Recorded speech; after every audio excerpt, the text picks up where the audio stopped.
Shalom, selamat malam Bapak Ibu sekalian yang ada di rumah. Kita bertemu lagi dalam acara persekutuan doa keluarga yang kita adakan setiap hari Jumat. Dan ini tidak mengurangi rasa kasih kita di dalam persekutuan ini. Dan pada malam hari ini kita bisa memuji dan memuliakan nama Tuhan serta mendengarkan firman Tuhan. Marilah kita awali persekutuan pada malam hari ini dengan kita memuji nama Tuhan dengan nyanyi pujian bagi Tuhan tak ada yang mustahil.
Kemudian selanjutnya sebelum kita masuk ke firman, Kita akan berdoa lebih dahulu.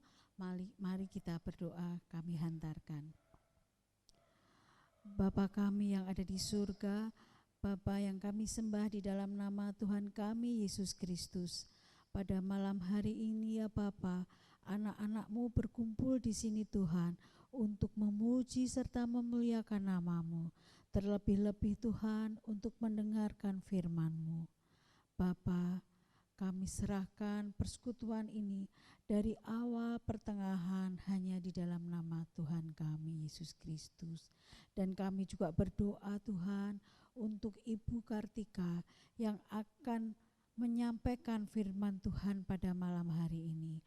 Urapilah Tuhan sehingga apa yang akan disampaikan oleh Ibu Kartika dapat masuk ke dalam hati kami masing-masing Tuhan, dan bisa kami terapkan di dalam kehidupan kami masing-masing. Datanglah kepada kami, turunlah Roh Kudus-Mu ya Tuhan di dalam hati kami masing-masing Tuhan. Terima kasih ya Tuhan. Doa yang tiada sempurna ini Tuhan kami naikkan hanya di dalam nama Putra-Mu yang tunggal, Tuhan kami Yesus Kristus. Haleluya. Amin.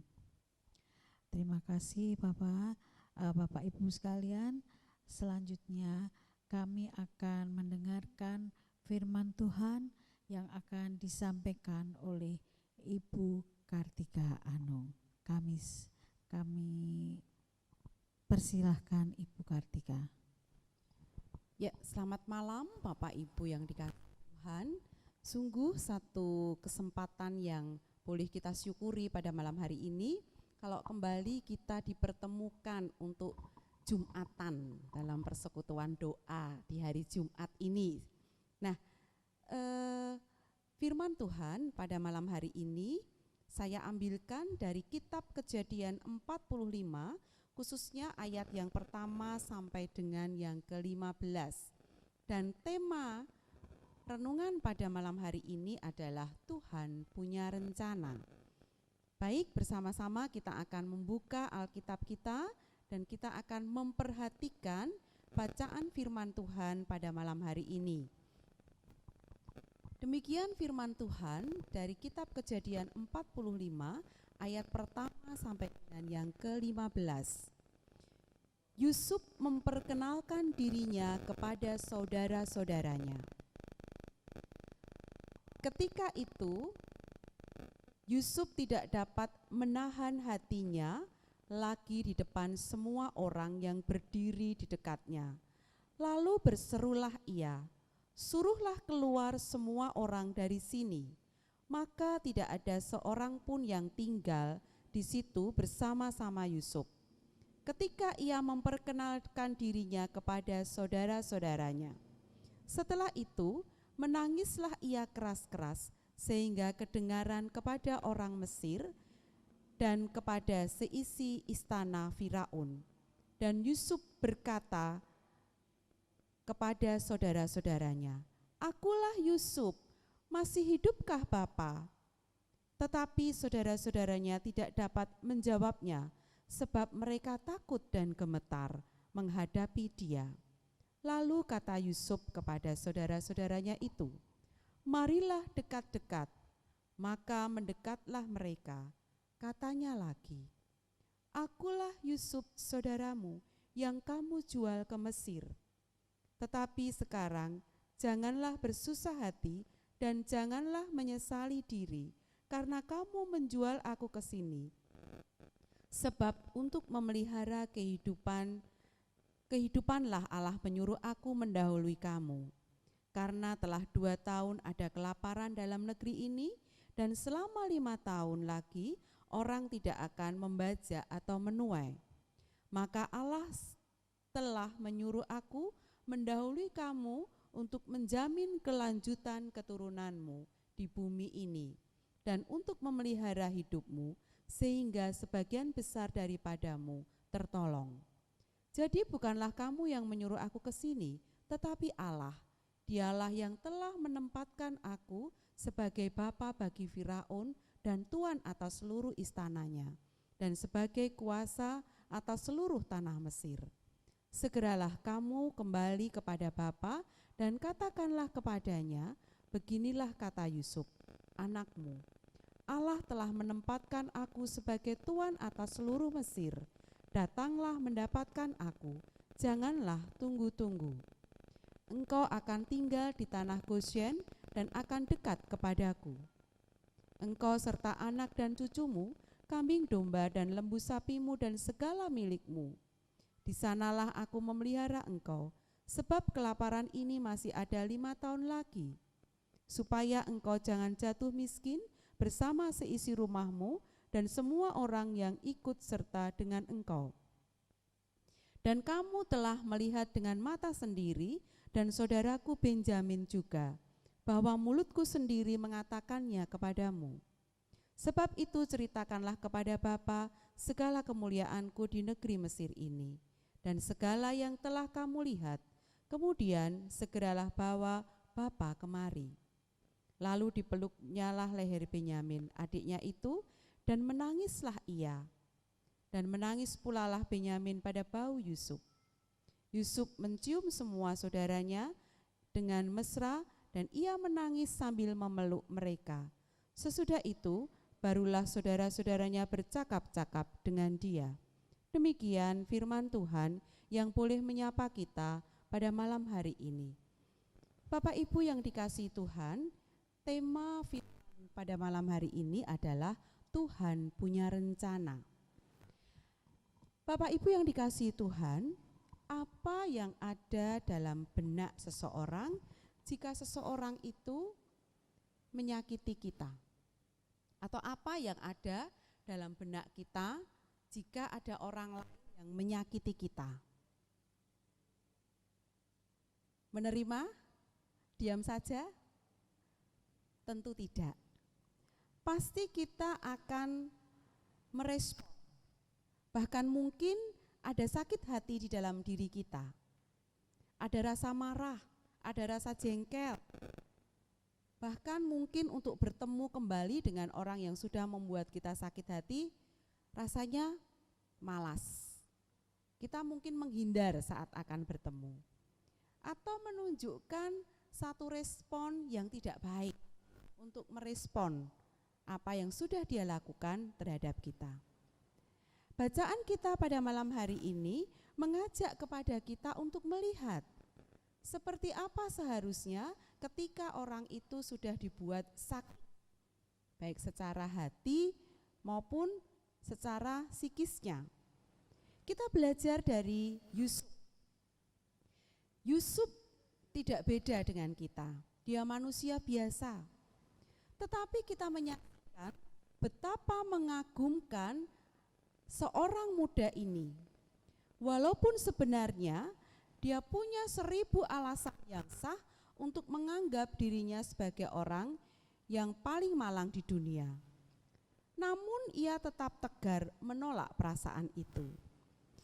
Ia sudah dikhianati oleh saudara-saudaranya sendiri. Kemudian dia dijual dan dia bekerja di rumah Potifar. Tetapi dia difitnah oleh istri Potifar yang adalah majikannya.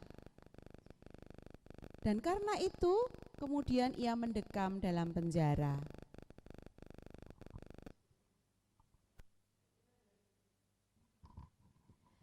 Dia mendekam dalam penjara. Dan ketika dia di dalam penjara, dia menolong seseorang yang bersama-sama di penjara dengan dia. Tetapi orang tersebut melupakan Yusuf. Apa yang sudah diperbuat Yusuf, dia melupakan ketika dia sudah hidup enak. Nah, ketika dia sudah menjadi raja muda di Mesir dan saudara-saudaranya datang menghadap dia, mestinya saat itulah waktu yang tepat bagi Yusuf untuk membalas dendam, membalas sakit hatinya, marah kepada saudara-saudaranya. Tetapi kita bisa menyaksikan Yusuf dengan tegar menolak dorongan manusiawinya yang paling wajar. Dia tidak marah. Sebaliknya yang dikatakan dalam pertemuan itu adalah, "Akulah Yusuf, saudara yang kamu jual ke Mesir. Tetapi sekarang janganlah bersusah hati dan janganlah menyesali diri."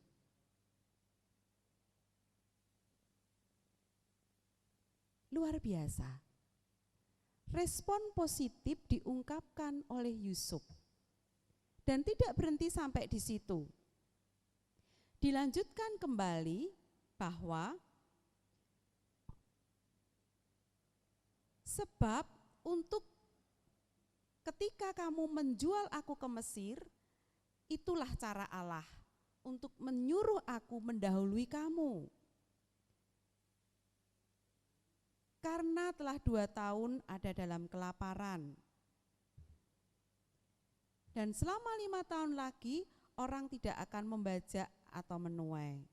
Maka Allah telah menyuruh aku mendahului kamu untuk menjamin kelanjutan kehidupan keturunanmu. Nah, Bapak Ibu yang dikasihi Tuhan, apa yang disampaikan oleh Yusuf menjadi satu pembelajaran bagi setiap orang yang melihatnya atau mendengarnya. Di sini Yusuf mengajarkan satu konsep berpikir positif yang seharusnya dimunculkan untuk kembali memulihkan relasi dalam situasi yang tidak baik. Yusuf menyadari bahwa peristiwa-peristiwa tidak baik yang dia alami itu adalah cara Allah untuk membuat satu rancangan yang indah bagi kehidupan Yusuf ke depan. Ketika Yusuf mengalami kesulitan, persoalan, penderitaan, dia bisa menyaksikan bahwa ada pekerjaan Allah yang sedang terjadi atas dirinya. Yusuf memiliki cara pandang yang positif. Dia tidak menyalahkan saudara-saudaranya. Dia kemudian tidak membalas dendam akan apa yang sudah dilakukan oleh saudara-saudaranya sehingga menimbulkan penderitaan, menimbulkan kesusahan bagi dirinya. Tetapi sebaliknya, Yusuf berpikir positif bahwa apa yang sudah terjadi atas dirinya itu adalah di bawah frame rencana Allah. Jadi ada rencana Allah yang indah yang disiapkan bagi Yusuf atas masa depannya. Mengapa itu bisa dimunculkan oleh Yusuf? Karena Yusuf memiliki iman yang luar biasa kepada Allah. Iman yang seperti apa yang dimiliki oleh Yusuf? Yaitu iman yang melahirkan cara berpikir atau sudut pandang yang positif. Artinya, iman yang senantiasa menarik hikmah dari setiap musibah dan persoalan. Sehingga Yusuf mampu bertahan ketika belum cukup kuat untuk melawan. Dan ia terus bertahan sampai memetik kemenangan. Inilah iman yang dimiliki oleh Yusuf. Dia tidak mengeluh, dia tidak marah, dia tidak menyalahkan, tetapi semua itu dinikmati oleh Yusuf sebagai rencana Allah yang indah bagi kehidupannya. Demikian juga yang dihadapi oleh setiap kita.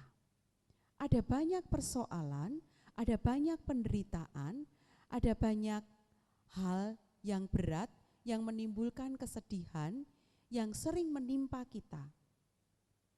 Dan peristiwa-peristiwa itu normal, wajar terjadi dalam kehidupan kita sehari-hari.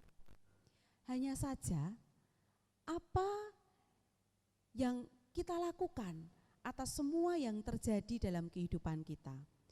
Satu contoh peristiwa, ada 2 orang sakit. Mereka sama-sama sakit, divonis sakit berat, yang mungkin dokter sudah mengatakan bahwa sudah tidak ada obat bagi mereka berdua. Satu pasien merasa bahwa ini bencana besar bagi dia. Dalam proses penyembuhannya, dia berusaha mati-matian mengusahakan, entah itu dengan cara medis, entah itu dengan cara herbal, dia berusaha, aku harus sembuh. Tetapi dalam proses itu dia mengeluh terus. Kenapa saya harus sakit? Kenapa ini saya rasakan? Kenapa sakit ini berat? Dan pertanyaan-pertanyaan itu dia ungkapkan sebagai bentuk kejengkelan atas kondisi yang sedang dia alami. Akhirnya yang terjadi apa? Dia tetap merasakan sakit itu, dan sakit itu tidak pernah hilang dari dirinya. Secara psikologis, dia merasakan bahwa beban ini mendidih dia, bahwa persoalan sakit penyakit ini menjadi sesuatu sebagai hukuman yang menimpa dia, yang datang dari Allah. Nah, pasien yang kedua sama, dia juga mengusahakan secara medis untuk kesembuhannya. Dia juga mencari obat herbal. Tetapi dalam dia berproses dengan penyakitnya, ada cara pandang positif yang dia tanamkan dalam dirinya. Di dalam kesakitannya, dia tetap bersyukur kepada Tuhan, bersyukur untuk apa yang dia terima. Sakit penyakit yang dia rasakan, dia bersyukur karena ada obat yang bisa dia pakai untuk mengurangi rasa sakit itu. Ada keluarganya yang boleh menopang dia.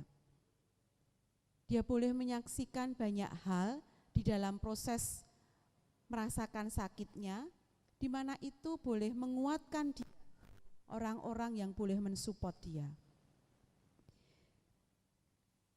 Dari proses ini dia melihat bahwa kemudian secara psikologis dia dikuatkan. Secara fisik dia merasakan bahwa rasa sakit itu berkurang dari dirinya.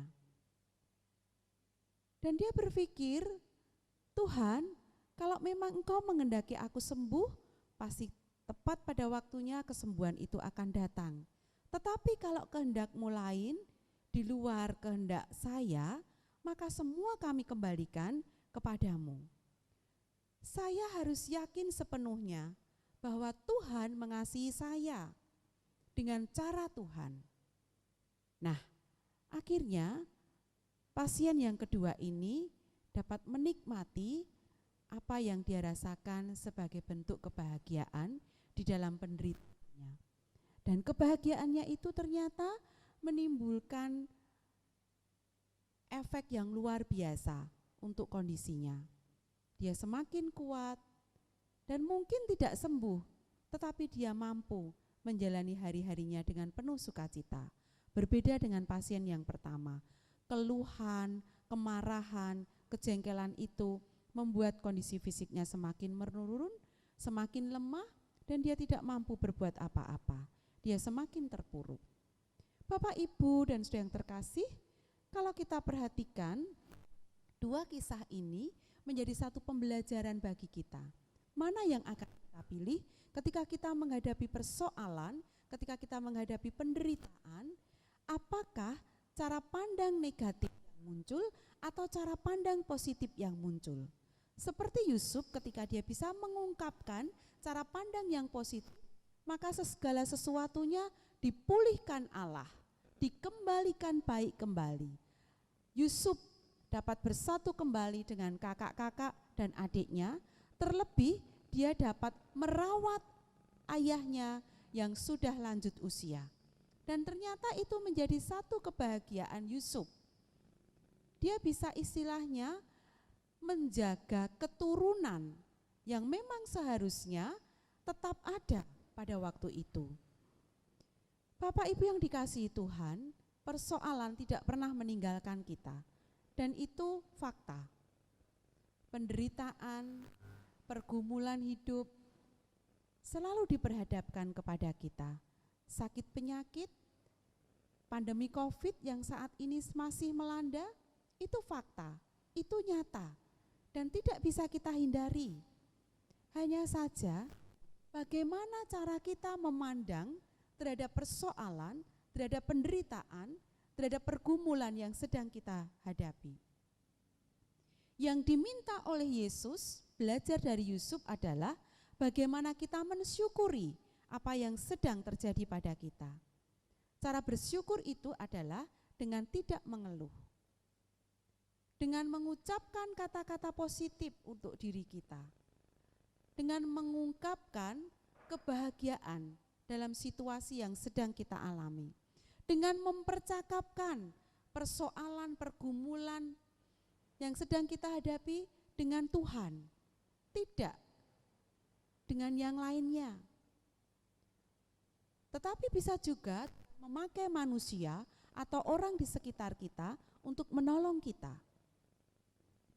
Seperti Yusuf, Tuhan memakai Potifar, Tuhan memakai orang-orang yang ada di sekitarnya untuk menolong dia.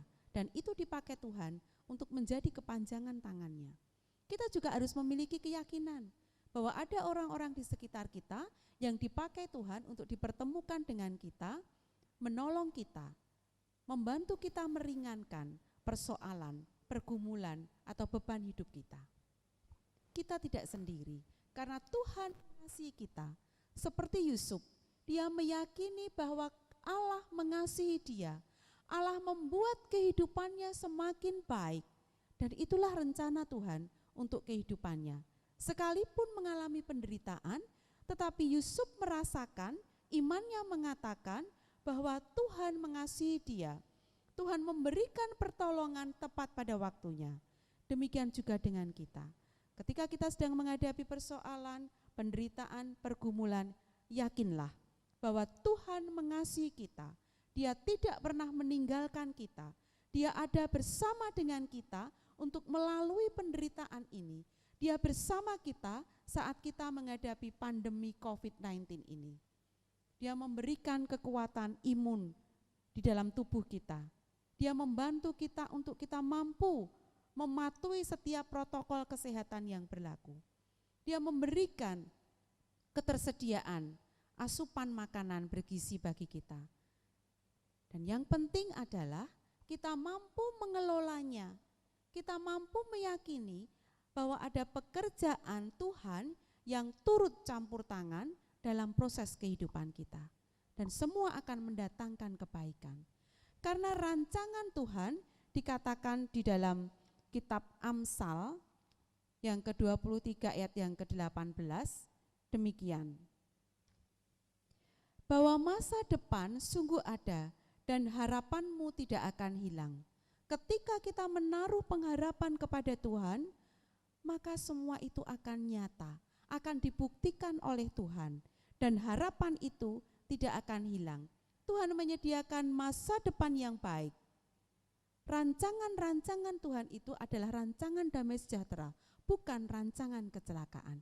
Dan ketika kita meyakini itu, mengimani itu, maka masa depan itu sungguh ada. Dan harapan tidak akan pernah hilang dari kehidupan kita. Mari Bapak Ibu, kita belajar seperti Yusuf. Meyakini bahwa Tuhan mengasihi kita. Tuhan turut campur tangan dalam kehidupan kita. Tuhan siap menolong kita. Dan Tuhan merancangkan yang baik untuk hidup kita. Penuhi pikiran kita dengan pikiran yang positif.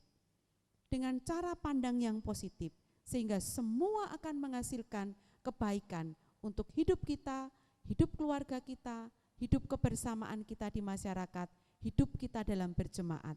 Sekalipun tidak beribadah secara ragawi, sekalipun tidak bersekutu seperti malam hari ini secara ragawi, tetapi hati kita dipersekutukan Tuhan dengan saudara-saudara kita. Hati kita dipertemukan di dalam setiap doa kita. Amin. Tuhan memberkati. Mari kita berdoa. Mengucap syukur untuk firman-Mu yang Tuhan berikan kepada kami. Biarlah kami terus meyakini dalam iman kami bahwa Tuhan Yesus mengasihi kami, bahwa Tuhan Yesus turut campur tangan dalam kehidupan kami, bahwa Tuhan Yesus merancangkan yang baik untuk masa depan kami. Dan kami boleh terus belajar memiliki cara pandang yang positif akan segala sesuatu yang terjadi dalam kehidupan kami, sehingga semuanya akan mendatangkan kebaikan bagi hidup kami. Secara khusus kami berdoa pada malam hari ini Tuhan, untuk seluruh jemaat GKJ Tlogosari. Allah memberkati masing-masing dengan berkat kekuatan kesehatan, dengan berkat kelimpahan berkat untuk mencukupi kebutuhan hidup keluarganya, dengan berkat sukacita, dengan berkat kebahagiaan. Dan biarlah semua berkat ini disyukuri oleh seluruh jemaat GKJ Tlogosari sebagai pemeliharaan Tuhan atas kehidupan kami. Kami berdoa untuk saudara-saudara kami yang sakit. Kiranya Tuhan hadir melawat, menjamah mereka, memberikan kesembuhan kepada mereka. Kami berdoa jikalau ada yang memiliki persoalan pergumulan hidup, Tuhan hadir untuk menolong menyelesaikannya. Karena pencobaan-pencobaan yang kami alami tidak akan pernah melebihi kekuatan kami. Tuhan menolong mereka bebas dari persoalan pergumulan hidupnya. Kami berdoa Tuhan Yesus untuk keberlangsungan kehidupan kami. Kiranya Tuhan terus menjaga. Kami berdoa untuk kondisi kota Semarang ini. Allah berikan damai sejahtera-Mu. Allah berikan kembali kepada zona hijau. Juga bangsa kami, Tuhan memberkati dengan damai sejahtera.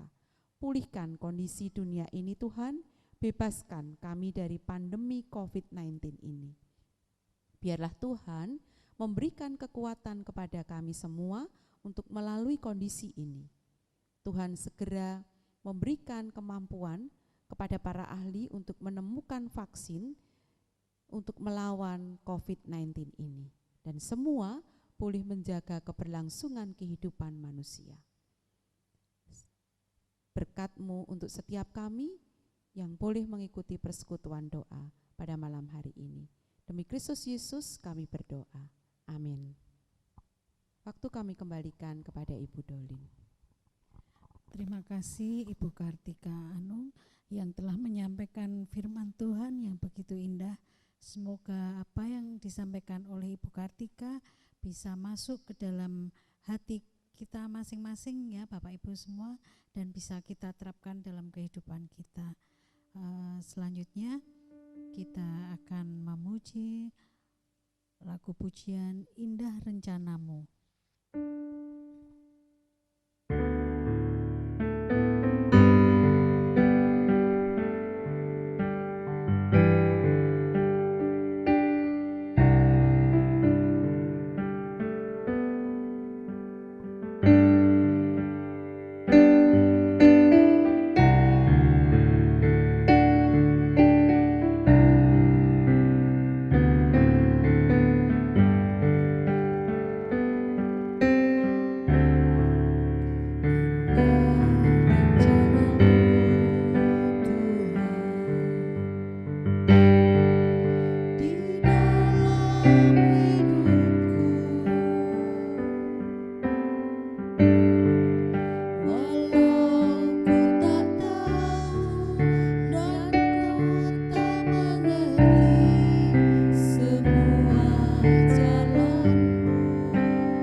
Terima kasih.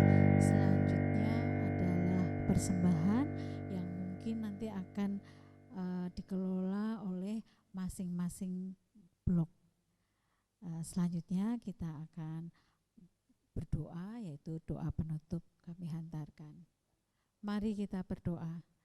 Bapa Surgawi, Bapa yang kami kenal di dalam nama Tuhan kami Yesus Kristus, kami mengucap syukur dan berterima kasih karena persekutuan ini boleh kami selenggarakan dari awal hingga akhir dengan baik. Terima kasih, dan akan kami akhiri persekutuan pada malam hari ini. Haleluya, terima kasih Tuhan Yesus. Amin.